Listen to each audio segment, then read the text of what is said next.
Hi everyone, welcome back to Little K Artistry. I am Kristen, the artist also known as Little K, and I welcome you back to my little corner of the art world in my little studio.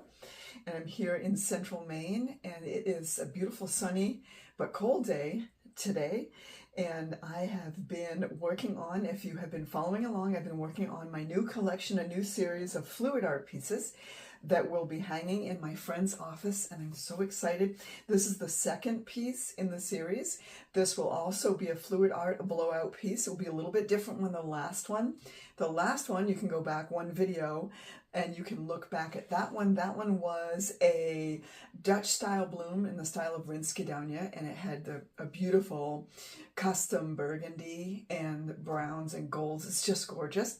This is going to be the very same color palette, only I've introduced one new color, which is a deep green, and I am putting a little bit of green in this one because it's a different style. This is going to be a vine style blowout. And there are some plants, there's some greenery in the office, and I wanted to pull some of that green in. So this is the same size canvas as last time. It is 24 by 36, so it is a good sized piece. That is the reason why I'm using this spinner by Erica Hughes instead of my round spinner that I made.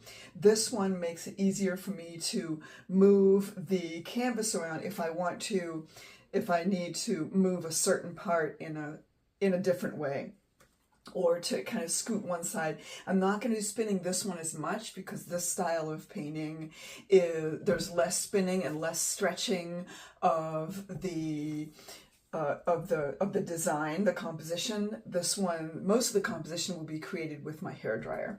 So I am going to go ahead and get started by laying down the base coat. I want to welcome you all here. Once again, thank you for coming back. I'm so excited to have you back again. This is my custom, it's almost an unbleached titanium, but it's a little bit warmer than that because I used burnt umber and titanium white instead of the actual unbleached titanium. That tends to be, to me anyway, it tends to be a little cooler. And I wanted this piece to be a little bit warmer. A lot of the reds and the golds that are in the office where these are going to be hanging, they're warmer colors. So I wanted the background, I didn't want to go with a straight white just because white seems to be just a little too stark. I wanted the background to have a little bit of color, but I didn't want it to overwhelm the piece. So I decided to go with just a custom, I'm just calling this a tan. I guess it's tan, or I mean, I guess it could be a custom unbleached titanium, but I didn't use unbleached titanium. I was thinking about it, and then I mixed up a little bit of it for another piece, and it just seemed like it was going to be too cool. And I decided to go with a warmer color with this one. So it's just a little bit of burnt umber. And this is the same color that I use. Like I said, if you go back and watch the last video that I did of the bloom, this is the background color in that painting as well. That had a little bit of this warm tan for the background of that bloom too. And I'm so happy with how that one came out. So pretty. Just a beautiful bloom. This one is, like I said, going to be a vine type blowout. It's going to be a little bit less spinning, probably not very much spinning at all for this one. I don't think I'm going to need to really stretch the composition very much because I want to do most of the creating of the composition with my hairdryer and blowing it out. So hopefully I won't have to spin too much at all. I will spin it once I get the base coat down, just to make sure that I have a nice even layer of the base coat. So welcome back everyone. I'm so glad that you've joined me here. I really appreciate you all so much. I know I say that every time. I don't think you all realize how special this is for me to have you coming on watching these videos.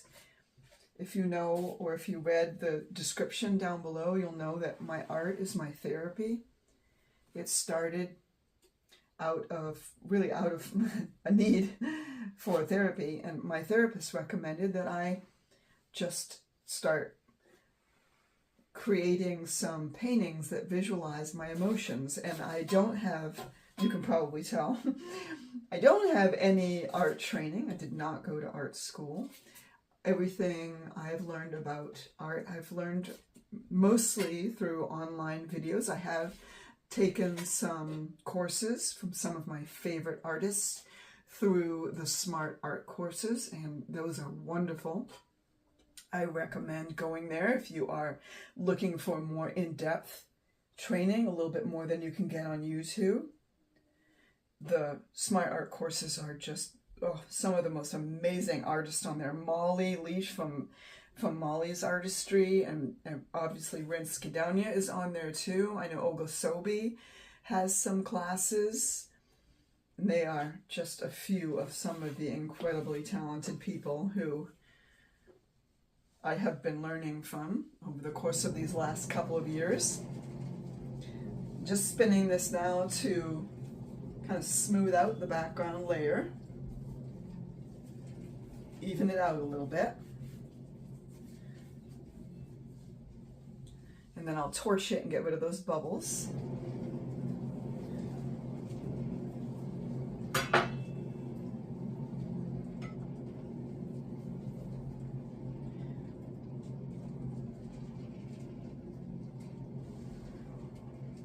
And if you watched that last video that I did with the bloom, at the end of that video it shows the dry results.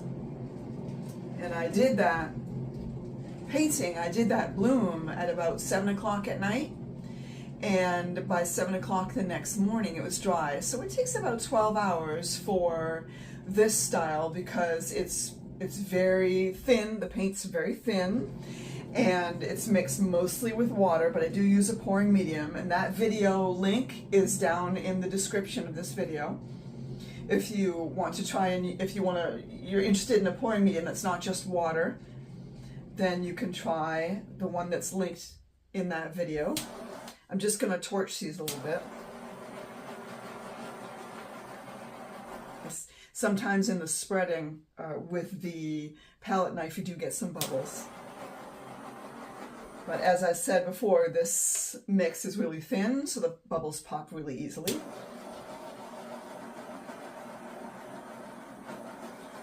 And again, because this is a companion piece to the bloom I did, I don't want a ton of cells in it, and everywhere you have a bubble that pops, you will get a cell.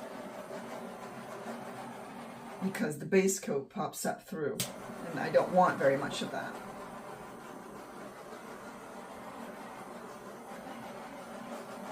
So I like to spin it, and then torch it, and then spin it a little more. The one that I did of the bloom, that last bloom that I did, when I finished it and spun it all out and it was totally done, when I moved it to the drying table, it was like glass. It was so smooth, it was so satisfying. And I knew it was gonna dry well just because it was just like glass. And I thought, this is gonna be just gorgeous. And then I dried it and oh my word, it was just gorgeous. I got up this morning and I was just tickled. It was so pretty.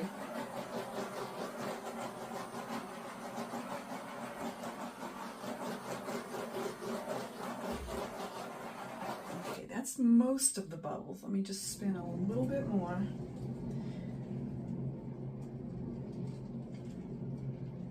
Just trying to make sure that it's really even.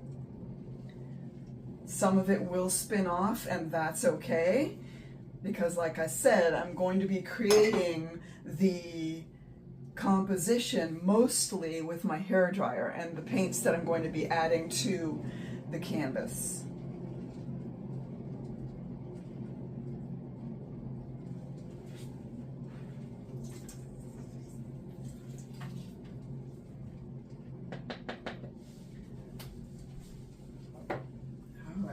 Spun out pretty good. I'm going to go ahead and just do the sides. And again, I might have, like the last one, the bloom that I did, will likely have some, that one, none of the bloom went off the edges. This one, it's going to be taking up more of the canvas. The composition is going to be covering more of the canvas. So I likely will have some, or maybe a lot, but definitely some of the composition will be going over the edge. And I just want to make sure that it has a nice smooth surface to slide down when it comes off the edge. I don't want the composition to get stuck. So that's why I'm just gonna moisten the sides a little bit. And I'm gonna reiterate, same thing I said in that last video, guys. When you're doing fluid art in this style, always, always, always make certain that you mix up more base coat than you need. It's better to have more and not need it than not to have enough or to have less than you need, and then you have to go back and mix it, especially this one because it's a custom color. Then I would have to go back and try and mix it again, and chances are it might be a little bit off, might be a little light, might be a little dark. And then if I were to go and try and put some on the background, you would see there would be a difference in the color. So never skimp on your base coat. If there's one piece of advice I can give you for this style of art is make sure you got enough base coat. I cannot say it enough. I sound like a broken record. It's only because I know the pitfalls. I know what happens when you don't have enough. And it's so frustrating to get a beautiful composition or a gorgeous painting and your background isn't quite right. You have to add a little bit more color to it, but you don't have enough. It's so frustrating. Trust me. I know of what I speak. It's so frustrating. And ask anyone who's done this style of art, they will say the same thing. It's so frustrating when you don't have enough base coat.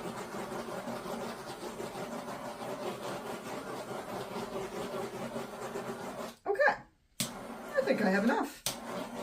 There is something right there, and I want to make sure I just pick that out. You guys, if you don't have a good pair of tweezers in your art room, I definitely recommend getting a pair because they are an invaluable tool. Hairs, whatnot, little pieces of stuff that get stuck in there. It's a little bit of a divot right there. There we go. Okay. All right, so I've got the same basic colors that I had in the last painting. And I've added, like I said, I added one more color because I wanted to introduce some green. So I have, I will show you what my colors are. So there's the base color. And that, like I said, was a mixture of titanium white and then a little bit of burnt umber. And this is my custom burgundy. It's like a plum color. And that is a mixture of red, blue, primary red, primary blue, and then a little bit of burnt umber to darken it up. You can also use black to darken up. So that is my custom burgundy. And then I did do a lighter version of that. So I just mixed a little bit of the custom burgundy with a little bit of my background color. And we come up with that really nice mauve, I guess you would call that. And then my other colors are the burnt umber, which is what's in the background. So that'll be a nice complement to that. And then my other color, the PBO Iridescent Precious Gold.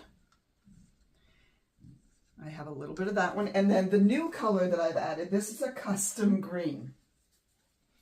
This custom green consists of an antique gold, a sap green, and a little bit of oxide black. I wanted a shimmery green. And you can see there's no trace in the cup. All the paints are mixed to the same consistency. No trace in the cup. All right. Now what I am going to do is move these back over here, and I'm going to put them on in the order that I want to. I'm just going to set them because I'm afraid I'm going to tip them over. I don't want to do that. All right.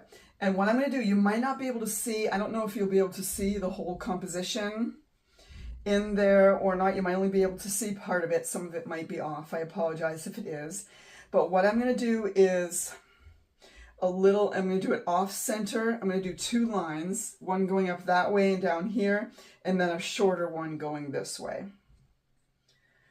So I'm just going to kind of draw it out first where I want it to be, like that. And this is the custom green.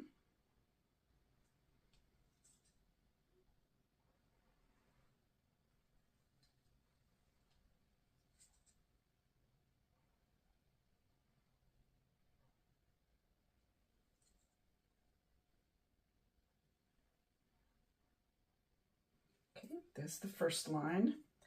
And then the second one will be longer, and then I want it to kind of come up this way a little bit.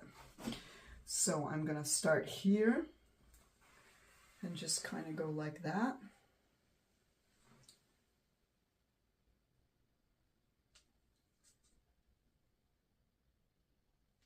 This custom green is just beautiful because it does have a little bit, because it has a little bit of that gold in it, it has a nice shimmer to it. And it makes it like iridescent almost, so pretty. In case you haven't noticed, I do like mixing my own colors. A lot of the colors I use are custom colors. I'm also quite deliberate, as you'll notice. I think that's my OCD kicking in. I'm very deliberate with, I don't just throw the colors on the canvas.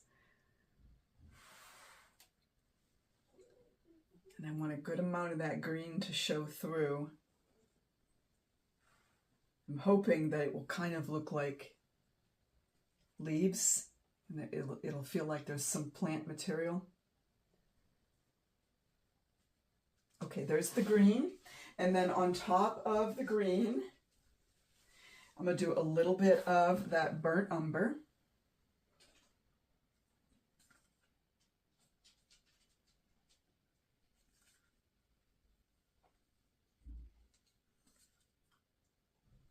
And I'm not pouring it on out of my cup just because I feel like I have a little bit more control of how much I put on the canvas and where it goes if I don't pour it out, because I'm not doing a circular pattern like I would be if I was doing a Dutch pour bloom. This is more of it's a more elongated, so it's more like a vine. So I really want to be sure I get the paints in the right places and just enough. I don't want to overdo it anywhere. I feel like there's more control this way. Okay, there's the burnt umber. And then on top of that, I'm going to go ahead and come in with that custom burgundy. And because the custom burgundy also includes the burnt umber, I feel like that will look really nice on top. And this is the main color in this piece. So I want to make sure that I get a good amount of the burgundy in there.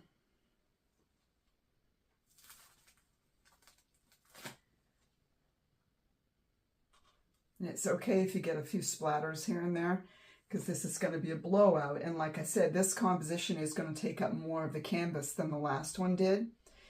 So chances are all these drips that you see are just, they're going to be gone. Once I start the blowout, you won't see those drips. They'll become part of the composition.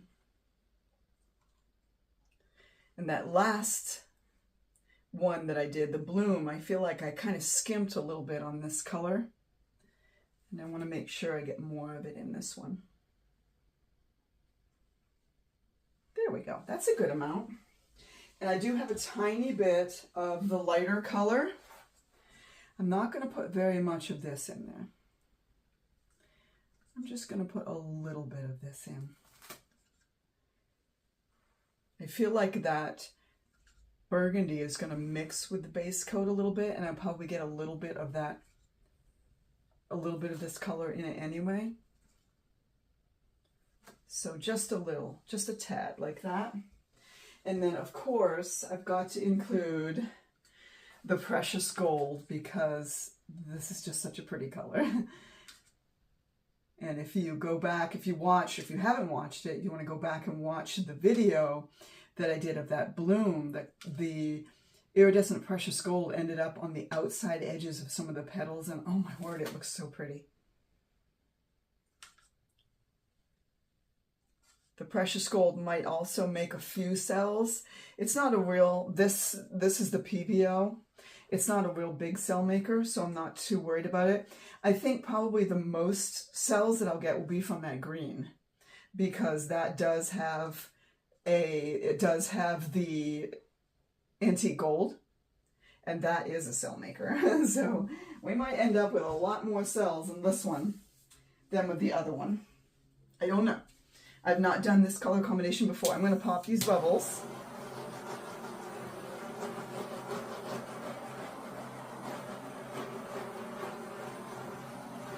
And then I am going to flood the outside just a little. I don't want a ton. I don't think I need a ton of paint out here, just because I put a good base layer on it. I want to put a little bit out here.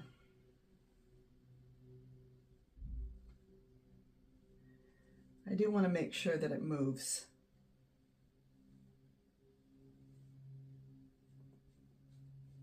There. Okay.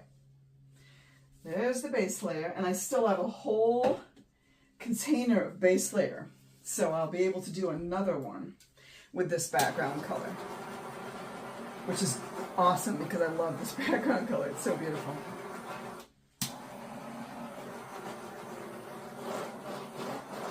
Okay, I'm going to use the same hairdryer on the same setting on low, and basically the same turn, you know, and have it go the way I need it to go.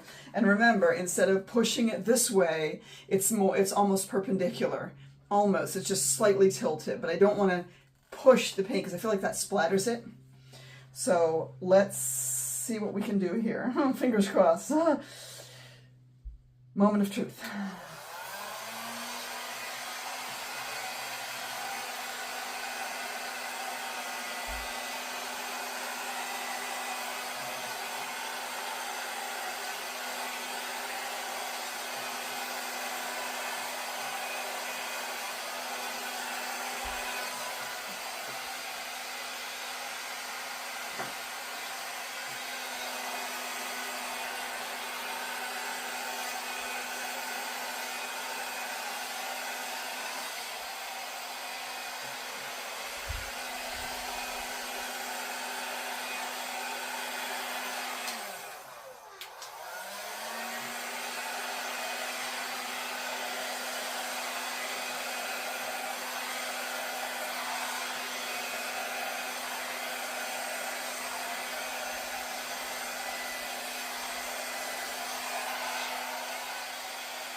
Okay, wow.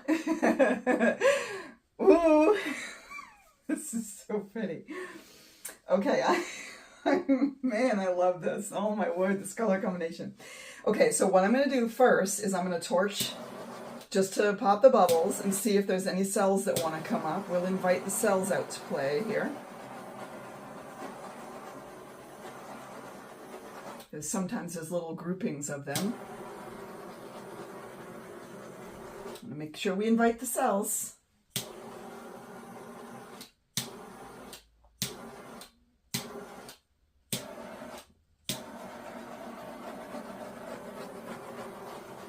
Oh my, you guys. Oh. I don't want to say this is stunning, but it's kind of stunning. It's really... Okay, so what I want to do is kind of bring this all together. So I'm just going to kind of draw through it here with, I might end up blowing some of it out too in spots just to give it a little more interest. But let me,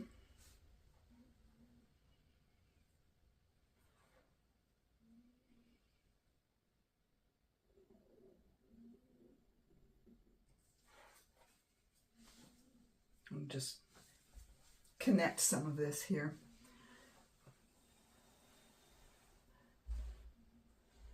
I apologize for the top of my head in your view there. And what this does is it kind of brings the eye into the focal point, which is this area here. And I did that deliberately off center, so it's kind of on 1/3 of the canvas. That was deliberate, believe it or not. And I'm going to pull this one in from this side.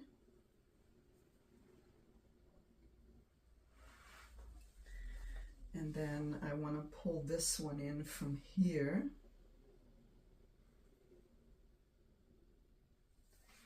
See how just that little bit of a change is kind of drawing the eye? And then what I like to do is kind of swirl these together.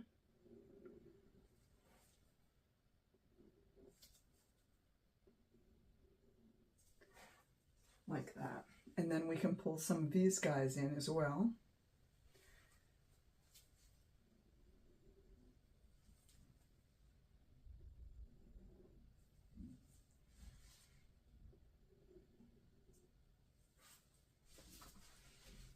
This is where the tweaking comes in. This is the fun part.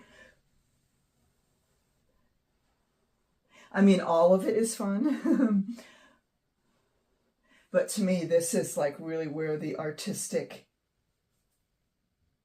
freedom comes in.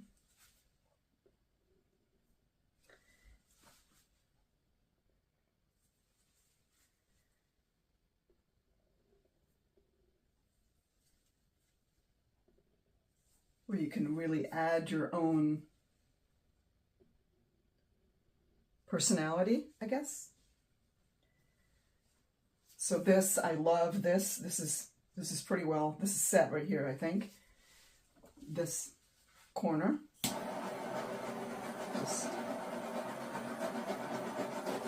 And I love the fact that there are minimal cells. There's not very many cells in it at all. I know there's kind of a big push to get cells, and a lot of people are really interested in that style of artwork, and it is stunning. But I also feel like sometimes it's good not to have any cells. That makes it also very interesting.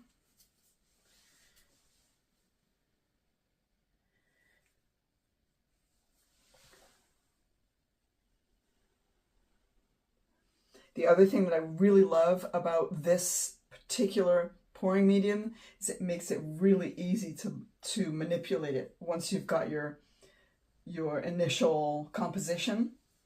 It's really easy to kind of blow it out. It moves really easily.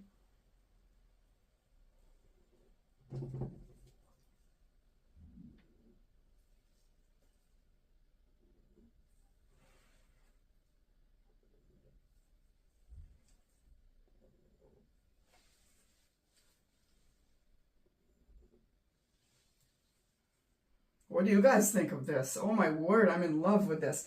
There's not much going on up here, but that's okay because again, this is the companion piece to that other one that I did, and that one also had a good amount of the background color that was just untouched. So I'm okay with this piece also not having a lot going on in some parts of it.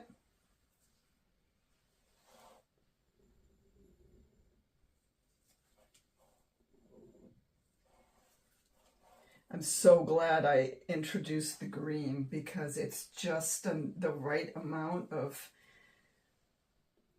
dark Oh, I'm loving it. I'm really loving this piece. Oh, I hope she likes it. I hope she likes this one, because if she doesn't, I'm keeping it. I love this one. Oh my goodness. Oh, this is so pretty.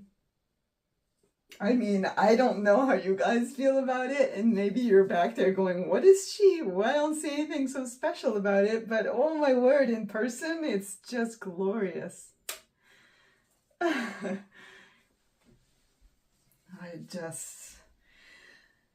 Wow. I'm going to blow this out a little bit. This is a little bit flat here.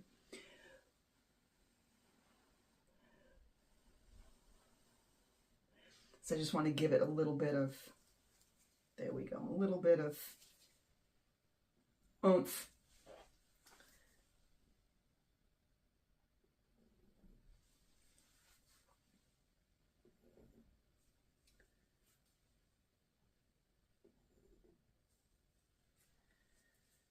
Wow. Okay, what do you guys think? Okay, there's a little bit of weirdness going on in this one petal here, so I'm gonna see if I can, there we go. It was just like a triangle thing. It didn't look quite right.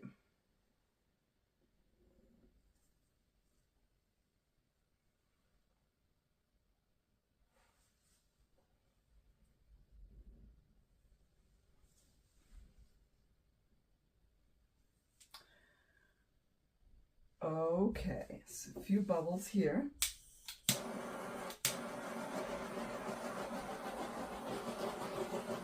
And you could see there's only a few cells, and that's good. And even with that green, but if you can see, if you notice, and when you come in for the close-up, I'll show you, the cells are almost always where the green is. And I had a feeling that was going to happen because of that particular mixture of paints that I used for that antique gold, and it's a Nova color. It's one of the Nova antique golds, and it is a little bit of a cell maker, and I did mix it with the sap green. So okay, all right, there it is, you guys. I don't think you can see the whole thing in that shot, so I'm gonna come over there and I'm gonna zoom you in a little bit so that you can see this beautiful piece. I'm loving this so much.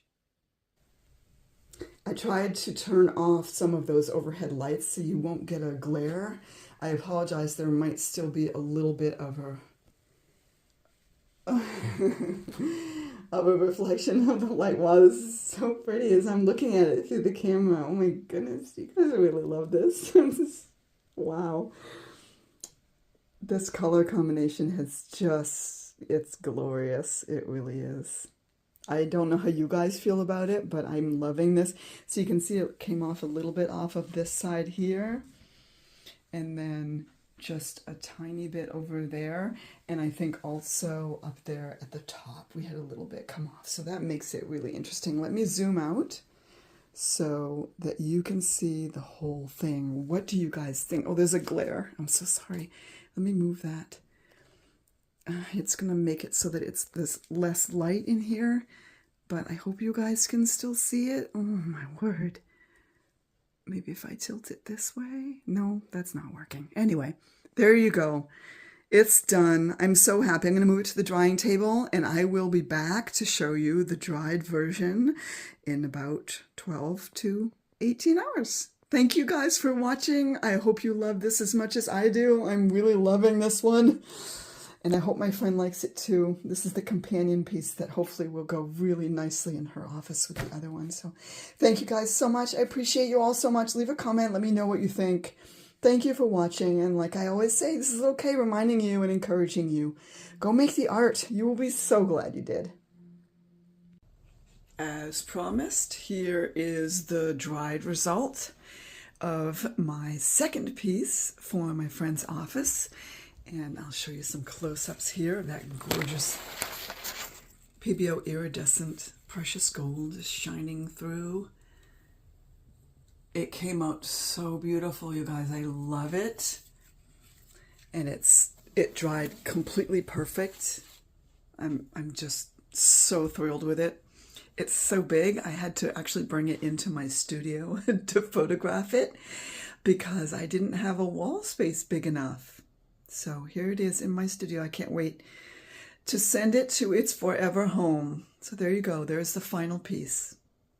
Let me know what you think.